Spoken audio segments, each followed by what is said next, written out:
Good morning everyone, myself Vishwanath, welcome to EMIT। आज हम business computer application के 5वीं यानी 5th क्लास में, जिसमें हम motherboard and different computer hardware parts लेके हम यहाँ पर बात करने वाले हैं। तो चलिए स्टार्ट करते हैं। सबसे पहले मैं आपको कल मदरबोर्ड के बारे में दिखाया था, आज उसका डिटेल चेहरा आपको दिखा देता हूँ। ये हमारा मदरबोर्ड या मेन बोर्ड होता है। ये एक पीसीबी है जिसके ऊपर सारे कंपोनेंट लगा हुआ है। पीसीबी मतलब प्रिंटेड सर्किट बोर्ड। इसको अगर पकड़े तो इस तरीके से होएगा। ये आपका प्रोसेसर सबसे ऊपर, ये कूलिंग फैन लगा हुआ है एक हीट सिंक के ऊपर, ये हीट सिंक है उसके ऊपर ये कूलिंग फैन लगा हुआ है जो प्रोसेसर को ठंडा करने का काम करता है। ये नीचे ये आपका प्रोसेसर हो गया, इसके नीचे ये को प्रोसेसर या फिर इसको हम नॉर्थ ब्रिज आईसी भी बोलते हैं, जो एक्चुअली ये एजीपी है। ग्रीन कलर का जो स्लॉट आप देख रहे हैं ना, इसको हम बोलते हैं एजीपी, एक्सीलरेटेड ग्राफिक पोर्ट। ये एजीपी स्लॉट और ये आपका जो दो रैम या स्लॉट दिखाई दे रहा है, ये रैम स्लॉट, इन दोनों के बीच में कोऑर्डिनेशन करने का काम ये नॉर्थ ब्रिज आईसी आपका करता है, जिसको हम को प्रोसेसर भी बोलते हैं।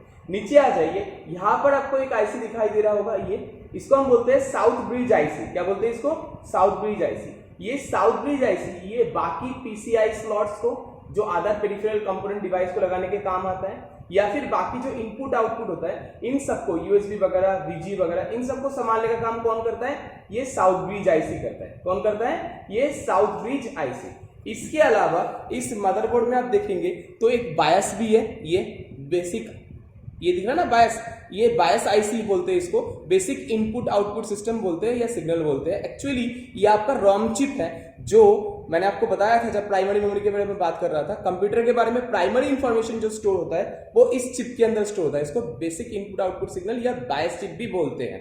ये हार्डवेयर भी है, सॉफ्टवेयर भी। हार्डवेयर क्यों? ये चिप आपका हार्डवेयर है, इसके अंदर जो प्रोग्राम डाला हुआ है वो प्रोग्राम उसका सॉफ्टवेयर है। इसके अलावा ये आपका डिस्प्ले का आईसी है, साउंड का आईसी है, ये ट्रांजिस्टर लगा हुआ है, ये आपका कुछ कंडेंसर्स लगा हुआ है साथ में। और अगर आप देखेंगे बाकी पेरिफेरल डिवाइस, ये छोटे छोटे रेजिस्टेंस कंडेंसर वगैरह छोटे छोटे डिवाइसेस और लगा हुआ है। पीछे से देखने में कुछ इस तरीके का होता है।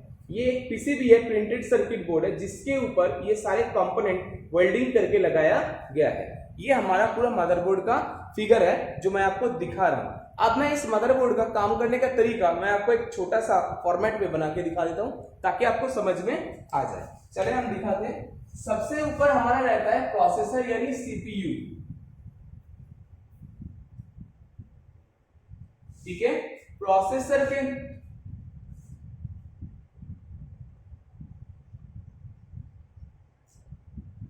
अंडर होता है को प्रोसेसर या north bridge IC. North bridge IC दो चीजों को संभालने का काम करता है। एक आपका एजीपी स्लॉट को, एक्सीलरेटेड ग्राफिक पोर्ट को, जो ग्राफिक डाटा प्रोसेस करने के लिए मदद करता है, एंड साथ में दूसरा स्लॉट आपका रैम, रैंडम एक्सेस मेमोरी, जो आपका प्राइमरी मेमोरी होता है, उसको संभालने का काम कौन करता है? ये नॉर्थ ब्रिज आईसी करता है। ये नॉर्थ ब्रिज आईसी के साथ ये जो डाटा ट्रांसफर स्पीड आप देख रहे हैं सीपीयू के साथ, ये पूरे मदरबोर्ड में सबसे ज्यादा होता है। इसको हम एफएसबी भी बोलते हैं। एफएसबी यानी फ्रंट साइड बस, ठीक है। कोई दिक्कत किसी को? ठीक है। अब नॉर्थ ब्रिज आईसी का रहता है हमारा कौन सा? और एक आईसी जिसको हम बोलते हैं साउथ ब्रिज आईसी। क्या बोलते हैं? South bridge IC. ये साउथ ब्रिज आईसी हमारा बाकी डिवाइसेस यानी बाकी पीसीआई स्लॉट, पेरिफेरल कंपोनेंट जो आप एक्स्ट्रा लगाना चाहते हो, जैसे कोई साउंड कार्ड लगाते हैं, कोई वीडियो कार्ड लगाते हैं, कोई लैंड कार्ड लगाना चाहते हैं, वो इस पीसीआई स्लॉट के अंदर इसको लगाने की, तो जो हमारा पीसीआई स्लॉट्स होता है वो अदर कंपोनेंट को लगाने के लिए, अटैच करने के लिए मदरबोर्ड के साथ जरूरत उसका पड़ता है ना। जैसे कि आपका साउंड कार्ड हो गया, मैंने अभी आपको बताया था, जैसे आपका लैंड कार्ड हो गया, ये सब इसके द्वारा ही कनेक्ट किया जाता है अगर कोई एक्स्ट्रा लगाना चाहता है तो, ठीक है। नेक्स्ट, साउथ ब्रिज आईसी और भी सपोर्ट करता है, और किस किस को सपोर्ट करता है? आपका input output, input device, USB device, sound device, इन सबको संभालने का काम भी किसका होता है? इस साउथ ब्रिज आईसी का होता है। साउथ ब्रिज आईसी और एक कंपोनेंट के साथ जुड़ के एक सपोर्ट करने का काम करता है, जिसको हम बोलते हैं बायस, क्या बोलते हैं, बायस, बेसिक इनपुट आउटपुट सिग्नल है ना। ये बायस एक चिप है, रॉम चिप, जो आपका हार्डवेयर डिवाइस है, बट इसके अंदर जो प्रोग्राम है उसी को हम बायस प्रोग्राम बोलते हैं, इसीलिए इसको हार्डवेयर भी और सॉफ्टवेयर भी बोलते हैं। ये बायस को पावर सप्लाई देने के लिए, मतलब पावर सप्लाई देने के लिए एक बैटरी भी होता है जिसको हम सीमॉस बैटरी बोलते हैं। सीमॉस बैटरी यानी complementary metal oxide and semiconductor. ये बायस को पावर सप्लाई देते रहता है, और बायस में आपका बेसिक प्राइमरी डाटा जैसे डेट एंड टाइम वगैरह ये सब कुछ बायस के अंदर स्टोर रहता है, जिस वजह से आज आप जो डेट एंड टाइम देख रहे हो, कल जब सिस्टम को ओपन करते हो तो कल का date and time automatic change हो जाता है। क्यों होता है? क्योंकि वो बायस को आपका स्विच बंद करने के बाद, मतलब पावर बंद करने के बाद भी मदरबोर्ड को पावर मिलता रहता है, किससे? इस सीमॉस बैटरी से। इस वजह से इसको डेट एंड टाइम चलाने में कोई दिक्कत नहीं आता, और जो स्टोर डाटा है इसके अंदर उसको पकड़ के रखने में इसको कोई दिक्कत नहीं होता। अगर ये बैटरी निकाल देंगे तो आपका डेट एंड टाइम भी खराब हो जाएगा, और दूसरी बात जो प्राइमरी इंफॉर्मेशन डाटा होता है वो आप उसको बार बार मांगना पड़ेगा, जो वो याद नहीं रख पाता है। ठीक है, अच्छा, तो ये मेरा सीपीयू हो गया। सीपीयू के अंदर आपका नॉट ब्रिज आईसी जो दोनों चीज को सपोर्ट करने का काम करते हैं, तो एजीपी, दूसरा आपका RAM. AGP accelerated graphic code, यानी जो आपका ग्राफिक सॉल्यूशन होता है, यानी ग्राफिक प्रोसेसिंग का काम होता है, वो इस एजीपी यूनिट के द्वारा होता है। ये रैम स्लॉट मैंने आपको बताया था, रैम यानी आपका जो प्राइमरी मेमोरी है, उसी रैम स्लॉट के अंदर वो रैम कार्ड लगाया जाता है, जो कि आपका प्राइमरी मेमोरी के रूप में काम करता है। ये मैंने आपको दिखाया था, ये हमारा रैम है जो उस रैम स्लॉट के ऊपर लग जाता है, अटैच हो जाता है।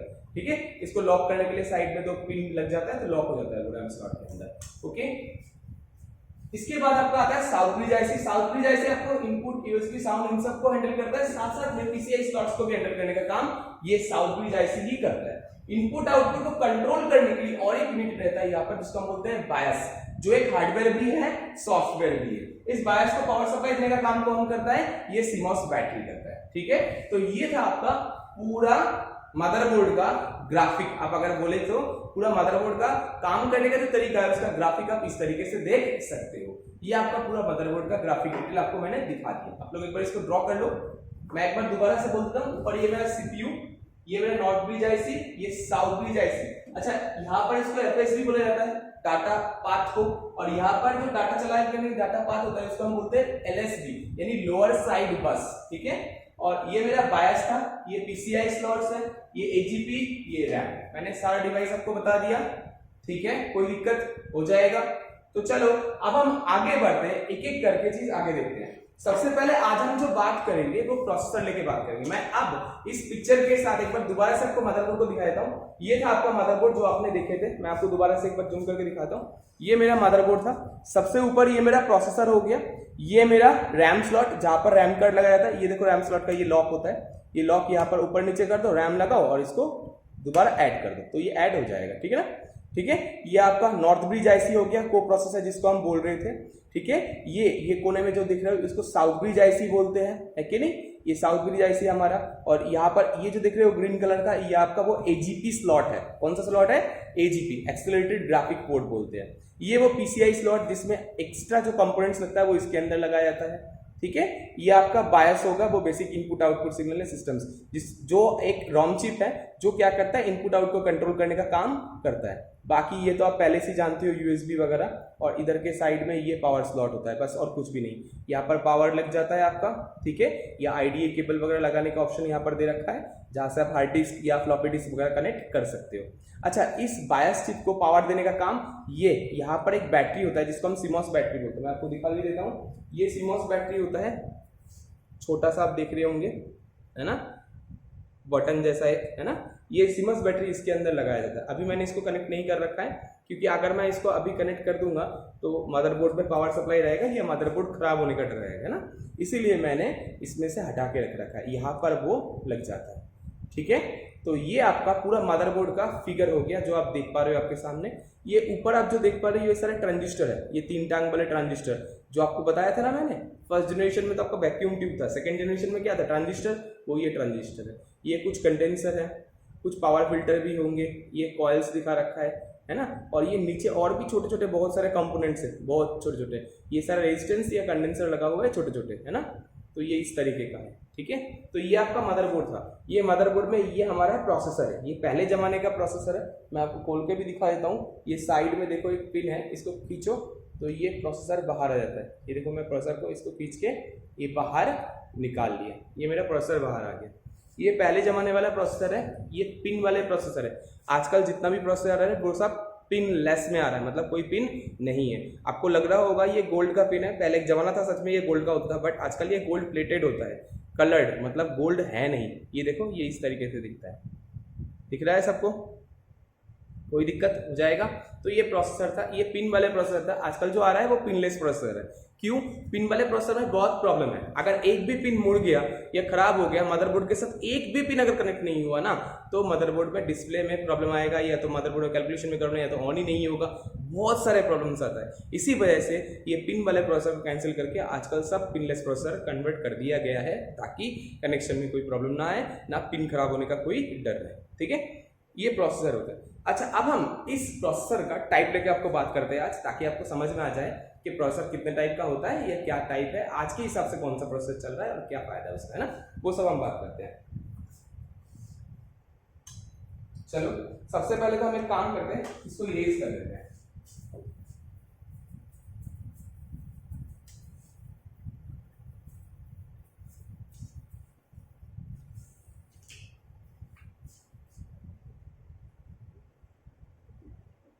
प्रोसेसर हम नॉर्मली डिवाइड करते हैं, एक तो मैन्युफैक्चरर,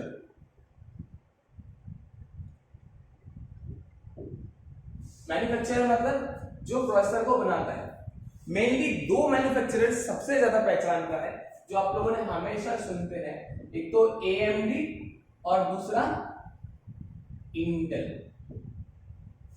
यही दो मेनली आप लोग सुनते हो, है ना। इसके अलावा और भी कंपनीज हैं जो प्रोसेसर मैन्युफैक्चरर का काम करते हैं, जैसे स्नैपड्रैगन हो गया, मेडिटेक हो गया, है ना, फुजिस्टू हो गया।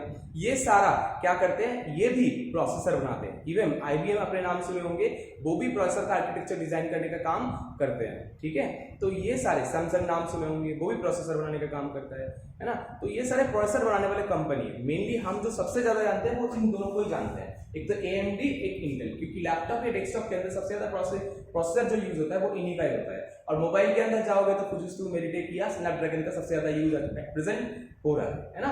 जो आप या क्वालकॉम प्रोसेसर भी नाम सुने हो, है ना, जो आपके MI के फोन में आता है, वो क्वालकॉम प्रोसेसर भी, क्वालकॉम जो है वो भी एक मैन्युफैक्चरर है जो प्रोसेसर मैन्युफैक्चरिंग का काम, यानी बनाने का काम करते हैं। ठीक है, AMD के जो प्रोसेसर आता है वो आपने सुने होंगे, A4, है ना, A6, A8 और A10। A4 जो होता है वो आपका डुअल कोर प्रोसेसर होता है, जो लो एंड पीसीज के लिए यूज होता है। जो A4 होता है वो डुअल कोर ही होता है, बट इसका परफॉर्मेंस आज के टाइम में अगर बात करें तो i3 के बराबर है। वहीं पर अगर मैं बात करूं कि A8 का, तो A8 आपका i3 एंड i5 के बराबर के हिसाब से काम करता है, क्योंकि उसके अंदर भी डुअल कोर प्रोसेसर होता है और उसका प्रोसेसिंग स्पीड वगैरह सेम i3 और i5 के बराबर का है। ठीक है, वही जगह पर A10 की बात करूं तो i7 की बराबर की प्रोसेसर है वो A10। ठीक है ना, तो ये AMD प्रोसेसर की बात चल रही है। AMD कंपनी इस तरीके के नाम से प्रोसेसर बनाते हैं। वहीं पर इंटेल की अगर बात करें तो इंटेल के आपने सुने होंगे Pentium processor, Pentium 1, Pentium 2, Pentium 3, Pentium 4, और उसके बाद उन्होंने कोर प्रोसेसर भी बनाना शुरू कर दिया। और आज के टाइम में जो आपका i3, i7 या i5 आप जो सुने हो इंटेलिजेंट प्रोसेसर, वो भी इंटेल बनाने का ही काम करते हैं। चलो हम एक एक करके बात करते हैं। इसमें मैन्युफैक्चरर के ऊपर तो हमने बात कर दी है, अब हम बात करते हैं पेंटियम प्रोसेसर की। पेंटियम में आपने सुने होंगे, पहले जमाना था P1, फिर आया P2, फिर आया P3, उसके बाद P4 प्रोसेसर था। सुने थे ना ये, है ना। अब हम एक एक करके इनके बारे में बात करते हैं कि इनमें क्या क्या होता था। यहाँ पर लिख दिया है ना। सबसे पहले देखो आपका P1 की बात करें तो इसका प्रोसेसिंग स्पीड था 200 मेगाहर्ट्ज। 200 मेगाहर्ट्ज जिसको क्लॉक स्पीड भी बोलते हैं। क्लॉक स्पीड मतलब मान के चलो 1 सेकंड के अंदर आप इस रूम का 200 बार चक्कर खा सकते हो। ठीक है, तो उसको 200 मेगाहर्ट्ज। और दूसरा P2 की बात करें तो आपका यहाँ पर देखो 233 से लेके 450 मेगाहर्ट्ज इसका स्पीड होगा। P2 के बाद आया P3 जिसका स्पीड और ज्यादा था, 450 से लेके 1100 मेगाहर्ट्ज P3 का स्पीड था। उसके बाद आया P4 जिसका स्पीड था 1300 से लेके 2000 मेगाहर्ट्ज। 1300 यानी आप चाहो तो आप बोल सकते हो इसको 1300 की जगह 1.3 गीगाहर्ट्ज टू 2 गीगाहर्ट्ज तक स्पीड। क्यों ऐसे बोलते हैं? क्योंकि 1000 मेगाहर्ट्ज में 1 गीगाहर्ट्ज होता है। 1000 मेगाहर्ट्ज में 1 गीगाहर्ट्ज होता है, तो इसीलिए हम इसको ऐसे लिख देते हैं 1000 मेगाहर्ट्ज इक्वल्स टू 1 गीगाहर्ट्ज, यानी 1.3 गीगाहर्ट्ज से लेके 2 गीगाहर्ट्ज तक इसका स्पीड होता है। किसका? P4 यानी पेंटियम 4 कंप्यूटर का। इस तरीके से हम पहले पेंटियम प्रोसेसर देखते थे। अब पेंटियम के बाद आ गया कोर प्रोसेसर। कोर प्रोसेसर क्या होता है वो मैं बता देता हूं।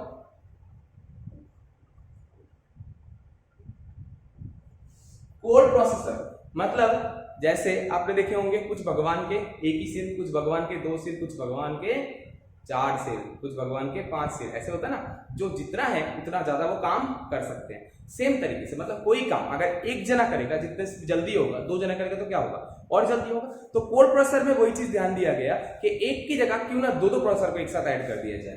तो कोर प्रोसेसर में सबसे पहला था सिंगल कोर। सिंगल कोर मतलब जिसमें एक ही कोर होगा और एक ही प्रोसेसर रहेगा, इसको हम बोलते हैं सिंगल कोर प्रोसेसर। ठीक है। सिंगल के बाद आया डुअल कोर। क्या लिखा मैंने? डुअल कोर, जिसमें एक प्रोसेसर के अंदर 2 कोर और एक कोर में एक प्रोसेसर। तो मतलब कितना कोर हो गया? 2 कोर, 2 प्रोसेसर, 2 दिमाग के बराबर काम करेगा।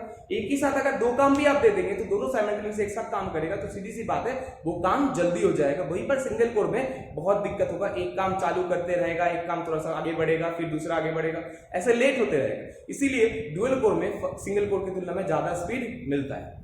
अब डुअल कोर के बाद एक और आया था जो लैपटॉप टेक्नोलॉजी, डेस्कटॉप टेक्नोलॉजी में बहुत अच्छा काम दिया था, वो था कोर 2 डुओ। क्या लिखा है मैंने? कोर 2 डुओ, यानी एक ही प्रोसेसर, इसके अंदर 2 कोर, इस 2 कोर में 2 प्रोसेसर, यानी कितने प्रोसेसर के बराबर काम करेगा? 4 प्रोसेसर के बराबर काम करेगा। तो मतलब स्पीड और ज्यादा मिलेगा, पावर कंजम्पशन भी कम होता है। इसी कारण से ये जो प्रोसेसर है ये लैपटॉप एंड डेस्कटॉप में सबसे ज्यादा यूज हुआ था ये प्रोसेसर। इसके बाद एक प्रोसेसर और भी आया था जिसको हम क्वाड कोर बोलते हैं, जिसका मतलब 4 कोर। इसमें 2 कोर देख रहे हो, 2 कोर में 2 प्रोसेसर, उसमें आपका 4 कोर और एक कोर में एक प्रोसेसर, मतलब 4 प्रोसेसर के बराबर काम करता है। बट उसका उतना मार्केट में चल नहीं था, इतना आपका प्रोनाउंसिएशन नहीं हुआ था, यानी इतना अच्छा प्रोनाउंस्ड नहीं था हो पाया था। क्यों? क्योंकि वो बिजली कंजम्पशन उस टाइम ज्यादा करता था और उस टाइम उसका यूज उतना अच्छा नहीं कर पाए थे लैपटॉप या डेस्कटॉप टेक्नोलॉजी के अंदर। वो था आपका क्वाड कोर। क्वाड कोर यानी एक ही प्रोसेसर के अंदर 4 कोर और एक कोर में एक प्रोसेसर। ठीक है। ये डेस्कटॉप या लैपटॉप टेक्नोलॉजी उतना अच्छा काम नहीं आया था, बाद में तो आने लगा, बट पहले जमाने में इसका उतना नाम नहीं था। ठीक है ना। बट आज के टाइम में अगर बात करें मोबाइल, जितना भी आप मोबाइल देखते हैं 7 से 8 हजार की रेंज की जो होते हैं या 9 हजार की रेंज के होते हैं, उस सब में ज्यादातर क्वाड कोर प्रोसेसर रहता है। इवन आपका जो i5 या i7 आप देखोगे उसमें भी क्वाड कोर प्रोसेसर ही आप देखोगे। क्वाड कोर प्रोसेसर अच्छा इसलिए होता है इस मोबाइल टेक्नोलॉजी में, 2 कोर तो आपका ग्राफिक्स संभालने का काम करता है और 2 कोर आपका प्रोसेसिंग संभालने का काम करता है। तो एक ही मदरबोर्ड में एक ही प्रोसेसर पे दोनों काम एक साथ हो जाता है। इसीलिए क्वाड कोर मोबाइल टेक्नोलॉजी में बहुत अच्छा नाम कमा रहा है और बहुत अच्छा काम भी कर रहा है। क्वाड कोर के बाद एक और आता है जिसको हम बोलते हैं हेक्सा कोर। क्या बोलते हैं? हेक्सा कोर, यानी एक ही प्रोसेसर है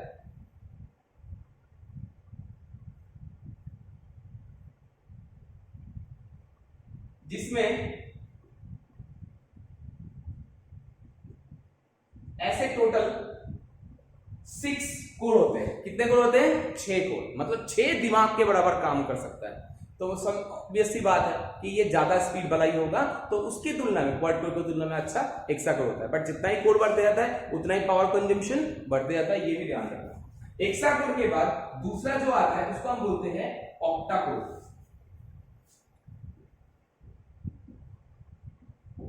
ऑक्टा कोर यानी एक ही प्रोसेसर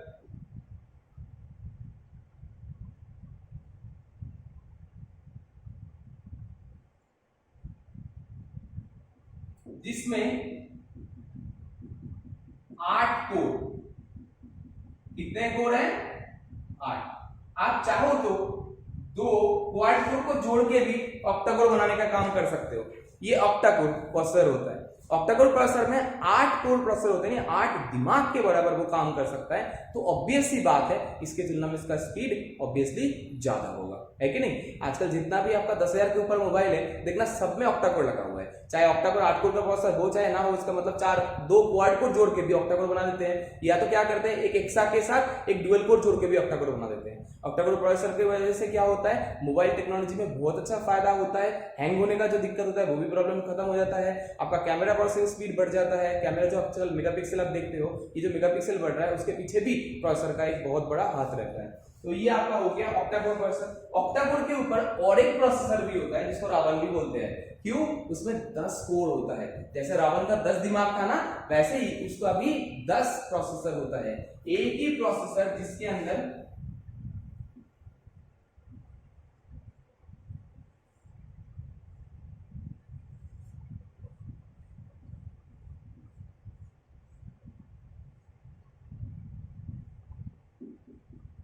ऐसे करके टोटल 10 कोर होता है, यानी 10 दिमाग के बराबर काम करता है रावण के जैसा। सीधी सी बात है, बाकियों की तुलना में इसका स्पीड भी अच्छा ही मिलता है। ठीक है, तो ये आपका हो गया कोर के ऊपर बेस करके प्रोसेसर। मैंने अभी आपको एक बात बताया था, जितना भी कोर बढ़ते जाता है उतना ही पावर कंजम्पशन बढ़ते जाता है। तो हमें ऐसा प्रोसेसर चाहिए था जो पावर कंजम्पशन भी जरूरत के हिसाब से करे। जब जरूरत हो तो ज्यादा पावर कंज्यूम करे, जब जरूरत ना हो तो कम पावर कंज्यूम करे। इसीलिए इंटेलिजेंट प्रोसेसर की जरूरत है। ये इंटेलिजेंट प्रोसेसर के रूप में किसका जन्म हुआ? वही आप जो सुनते हो आप i3, i5 या i7। तो अब हम बात करते हैं i3, i5 या i7 प्रोसेसर को लेके।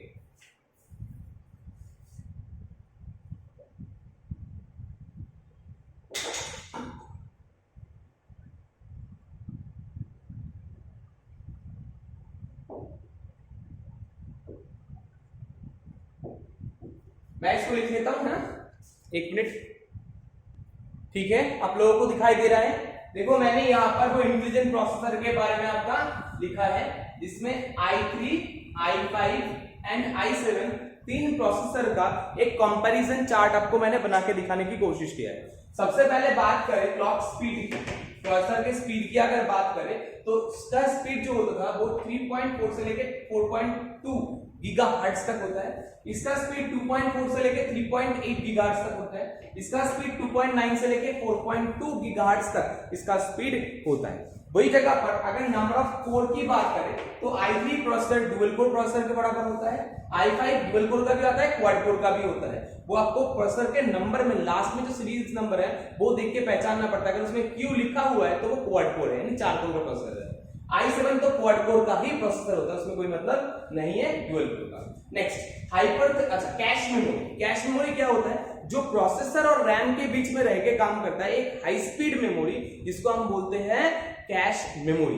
एक्चुअली प्रोसेसर का स्पीड आप देख रहे हो बहुत ज्यादा, उसकी तुलना में रैम का स्पीड स्लो होता है। स्लो, जैसे आप कभी भंडारा में गए हो तो भंडारा में जो खाना खाने वाले होते हैं वो लाइक प्रोसेसर बहुत जल्दी खाना खाते हैं, बहुत जल्दी डिमांड कर रहे हैं। बट जो बनाने वाले हैं, कुक जो खाना बना रहे हैं, वो लाइक रैम होता है जो धीरे धीरे बना पा रहे हैं। तो उन दोनों के बीच में गैप मेंशन करके रखने के लिए, मतलब सही से काम चल पाए, रुक ना जाए काम, इसलिए हम क्या करते हैं पहले से ही बनवा के बफर में रखते हैं। सेम प्रोसेसर और रैम के बीच में भी एक बफर होता है जिसको हम बोलते हैं कैश मेमोरी, जो क्या करता है डाटा को पहले से स्टोर करके रखता है, और जब भी मतलब बफर करके रखता है, और जब भी प्रोसेसर को चाहिए होता है उस टाइम उसको देते रहता है। इसको हम बोलते हैं कैश मेमोरी। ये कैश मेमोरी जो होता है वो i3 प्रोसेसर में 3 से लेकर 4 MB का कैश मेमोरी होता है, i5 में 4 to 6 MB का होता है। वही जगह पर i7 में 6 से लेकर 8 MB तक की कैश मेमोरी होता है। कैश मेमोरी होने की वजह से प्रोसेसर का स्पीड और बढ़ जाता है, क्योंकि काम करने का परफॉर्मेंस बढ़ जाता है, क्योंकि वो जल्दी काम कर पाता है, क्योंकि उसको सप्लाई देने के लिए कोई और एक जना ऑलरेडी काम कर रहा है उसके पीछे डाटा। ठीक है ना। Next hyper threading. Hyper threading technology क्या करता है, जो एक तरीके से आप बोल सकते हो आपका क्लोन बना देता है। जैसे एक क्लास में यहाँ पर खड़ा होकर ले रहा हूं, अगर मेरे जैसा ही कोई क्लोन होता है तो एक साथ 2 क्लासेस रिकॉर्ड होता है कि नहीं। तो यहाँ पर ये क्लोनिंग करने का काम जो होता है इसको हम हाइपर थ्रेडिंग टेक्नोलॉजी बोलते हैं।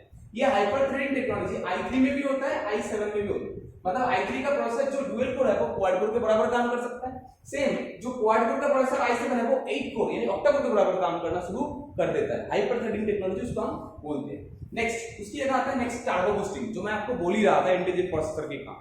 जब जरूरत होगा तब प्रोसेसर फुल स्पीड में काम करे, जब जरूरत नहीं है तब फुल स्पीड पे काम ना करे। क्यों? अगर फुल स्पीड पे काम करेगा तो सीधी सी बात पावर कंजम्पशन कंटिन्यूअस ज्यादा करते रहेगा, जबकि जब जरूरत है तभी करना चाहिए, है कि नहीं? तो इसीलिए टर्बो बूस्टिंग टेक्नोलॉजी रखा गया है। i3 प्रोसेसर के अंदर कोई टर्बो बूस्टिंग टेक्नोलॉजी होता नहीं है क्योंकि इसके अंदर हाइपर थ्रेडिंग है, बट टर्बो बूस्टिंग का कोई कहानी नहीं है, इसलिए काम देता है। बट हाँ, लोअर अमाउंट ऑफ काम के लिए सही है, बट अगर थोड़ा एक्स्ट्रा अमाउंट काम करना है, थोड़ा अच्छा परफॉर्मेंस चाहिए तो i5 की तरफ चाहिए, और ज्यादा अच्छा चाहिए तो i7। जिसको डिस्प्ले ग्राफिक वगैरह के काम करना पड़ता है वो i7 प्रोसेसर लेके ही जाना चाहिए ना, i7 प्रोसेसर लेके इसको काम करना चाहिए, ठीक है। अच्छा चलो, तो ये हो गया मेरा टर्बो बूस्टिंग का। i3 में कोई टर्बो बूस्टिंग टेक्नोलॉजी नहीं होता, i5 में टर्बो बूस्टिंग टेक्नोलॉजी होता है, i7 में भी टर्बो बूस्टिंग टेक्नोलॉजी होता है, जिस वजह से i5 का स्पीड i3 से बढ़ जाता है बट i7 से थोड़ा सा कम होता है। वही जगह पर अगर ग्राफिक की बात करूं तो i3 का ग्राफिक लो क्वांटिटी का होता है, लोअर क्वालिटी का बोल सकते हो, वहीं पर i5 का मिड रेंज का होता है, और i7 का ग्राफिक परफॉर्मेंस बहुत ही अच्छा माना जाता है। नेक्स्ट के मोड, जो सबसे इंपॉर्टेंट होता है। के मोड मतलब प्रोसेसर अनलॉक है कि नहीं, अनलॉक मतलब चाहो तो प्रोसेसर का स्पीड और बढ़ा सकते हो कि नहीं। तो ये अनलॉकिंग का जो काम होता है वो आपका प्रोग्रामिंग के केस में बहुत ज्यादा काम आता है, आप नॉर्मल लाइफ में उसका यूज होता नहीं, बट फिर भी मैं आपको बताता हूँ ये के मोड i3 प्रोसेसर के लिए अवेलेबल नहीं होता, बट i5 एंड i7 दोनों में के मोड अवेलेबल होता है, मतलब प्रोसेसर अनलॉक्ड होता है। आप चाहो तो उसका स्पीड और भी बूस्ट कर सकते हो, बढ़ा भी सकते हो। तो ये था आपका तीनों प्रोसेसर के अंदर डिफरेंस। इसीलिए अगर आप लो बजट में कोई पीसी चाहते हो तो i3 में ले लो, मिड बजट में चाहते हो तो i5 ले लो, और हायर बजट में है तो i7 ले लो। बट हाँ, काम के ऊपर बेस करके, अगर आपको सिर्फ नेट सर्फिंग ही करना है और सिर्फ गाना और मूवीज देखना है तो उसके लिए i3 ही काफी है।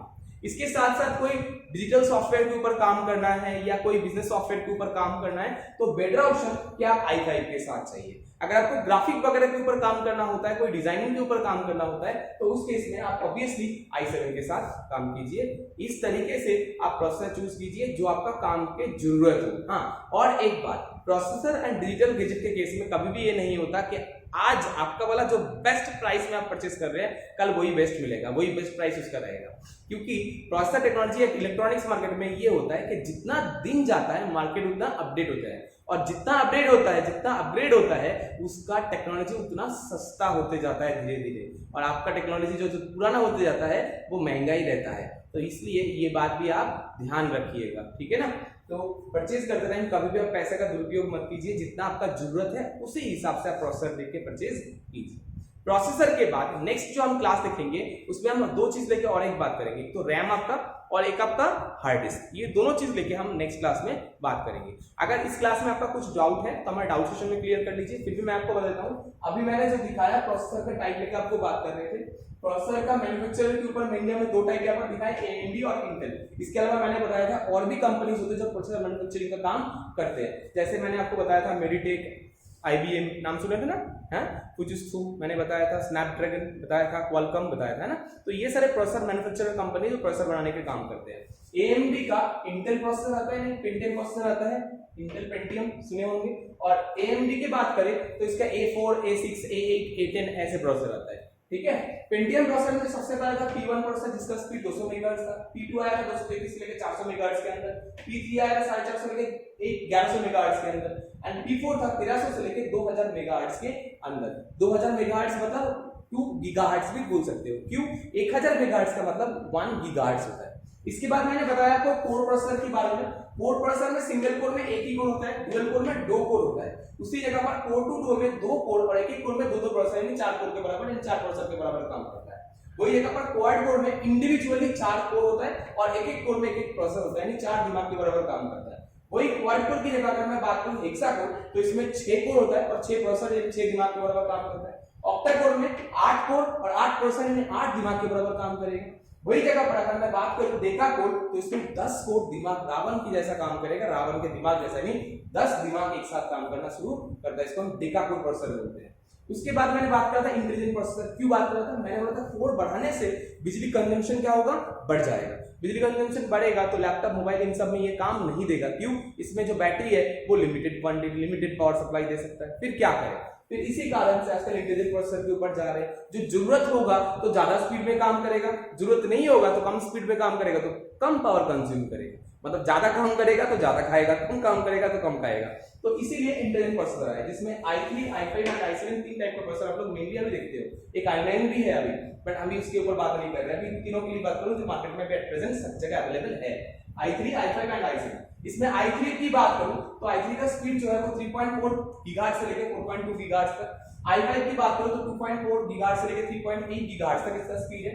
i7 की बात करूं तो 2.9 से लेकर 4.2, मतलब इन दोनों का स्पीड नियर है वो बराबर है, इसका कम है। बट फिर भी ये अच्छा क्यों है? क्योंकि इसमें 2 ही कोर है, इसमें 2 से 4, इसमें 4 कोर होता है।